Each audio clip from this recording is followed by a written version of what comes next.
What up, and welcome back to another Malazan Book of the Fallen video.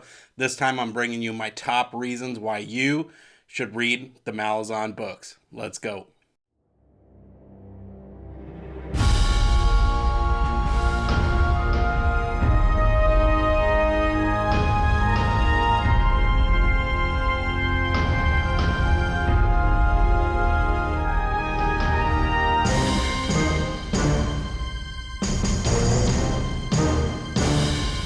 So you can see I got my green lights rocking. That's because I'm super pumped on these books. Green means go, and I hope you get excited too. So, first reason that I think you should get into these books is because it's a really grown up series. There's a lot of really good fantasy out there, but nothing really feels as grown up as Malazan. It's dark, it's gritty, it deals with real life crazy stuff like violence and war, politics, empire, conquest, and it's not full of all those kind of traditional fantasy tropes where the good guy gets the girl and it's male dominated, etc.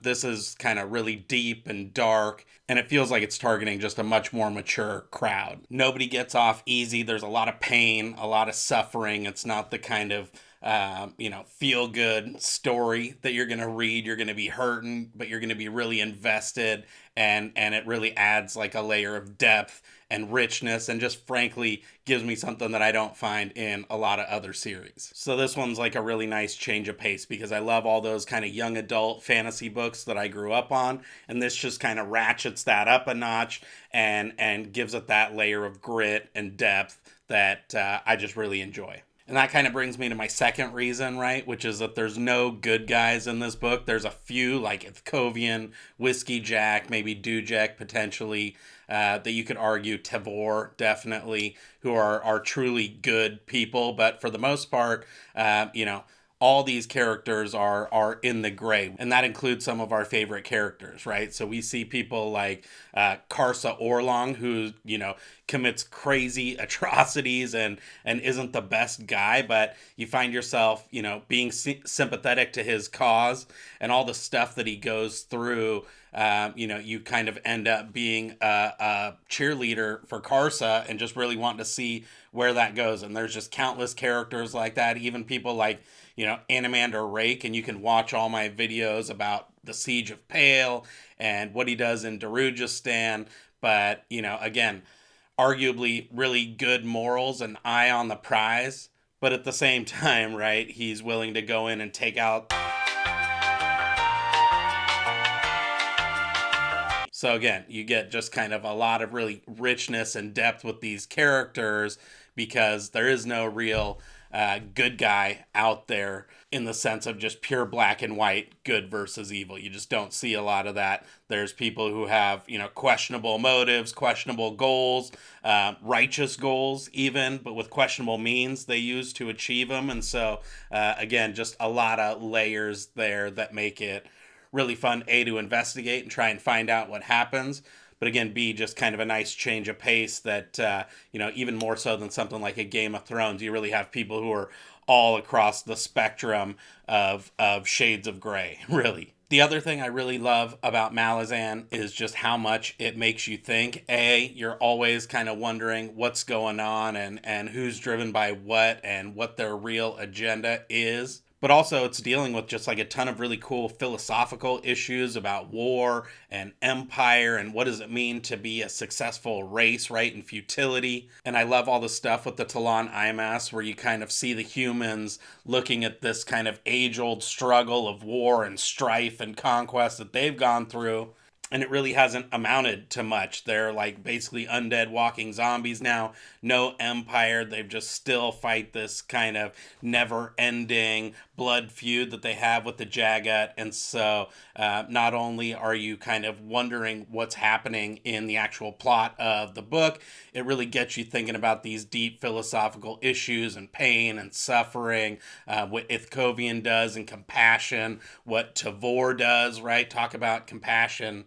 So even though it's not this total like happy story where, the prince saves the princess, blah, blah, blah, it is really fulfilling because you're, again, dealing with the kind of understanding of the plot, but on top of that, just these deeper philosophical issues. And that's stuff that we're all grappling with in real life, right? What does it mean what to be good? What does it mean to be right? We think about that in terms of our daily life, our politics, etc. And so this has like real life applications too. And then the next thing I really love about this series is just the ridiculous world building. We're talking about tons of races, hundreds of thousands of years of history, a lot of different continents and peoples and cultures and races, different political systems, right? And ruling parties and all kinds of different political dynamics going on. I don't think you necessarily get that same level of like world building maybe that you get in something like a Game of Thrones, where we're describing every meal, the entree, the appetizer, and going into like excruciating detail on that stuff.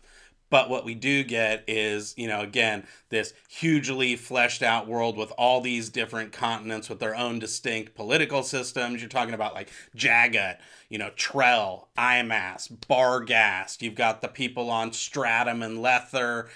You've got the Crimson Guard, the Malazans, and just a ton of different peoples and tribes, the Rivi Plainsmen. I know I'm missing a ton and you guys are going to nail me in the comments, but the point being that there is just a lot of detail here, and so if you really like getting into the nitty gritty and getting into the weeds and really investing time and having kind of all of this stuff pay off at the end with just so much that's kind of a huge learning curve going in, but then on the way out, you're kind of rewarded by having invested that time and just get to see how all those pieces kind of come together. I'm not a fantasy writer, but from a reader's standpoint, I really enjoyed the world building and just how much time he put into really fleshing out.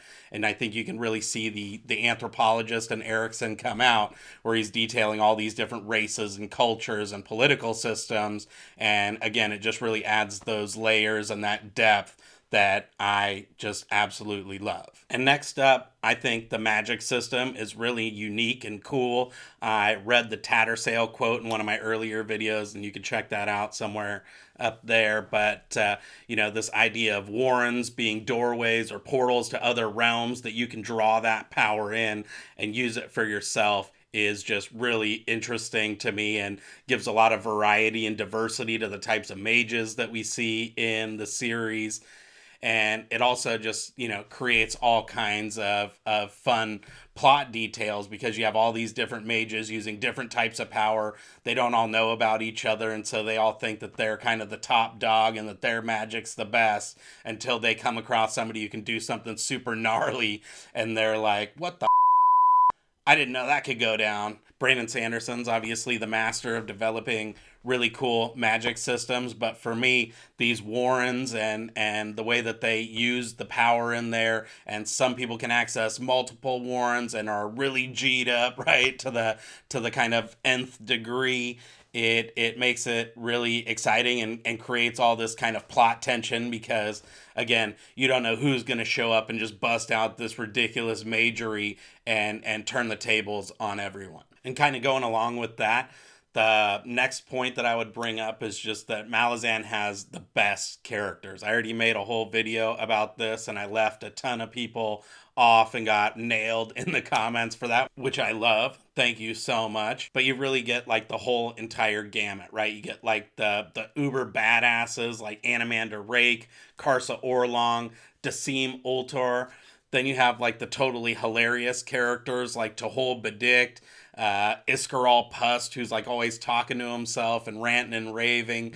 Krupp, who's like this big old fat dude, but somehow has everything put together and is actually like one of the smartest dudes in the world. And then you've got those people who you just like really respect and look up to and admire, right? We've got everybody like Whiskey Jack or Tavor Perrin, Ithkovian and his crazy, like compassionate, empathetic, thing that he does, which I don't want to spoil for you, even to Lacine. And I know that one might be controversial, but I'm actually a Salty / Lacine fan, and I'm going to make a whole video about that. But just really some of the best characters in all of fantasy. They're struggling to find out how they can, exist in this world, live to their moral code, and so I just love that about it. So yeah, the characters are probably one of the biggest reasons why you should read the Malazan books. And last but not least, I think one of the really awesome things and something that's, I think, really unique to Malazan, at least from the books that I've read so far, and I definitely haven't read them all,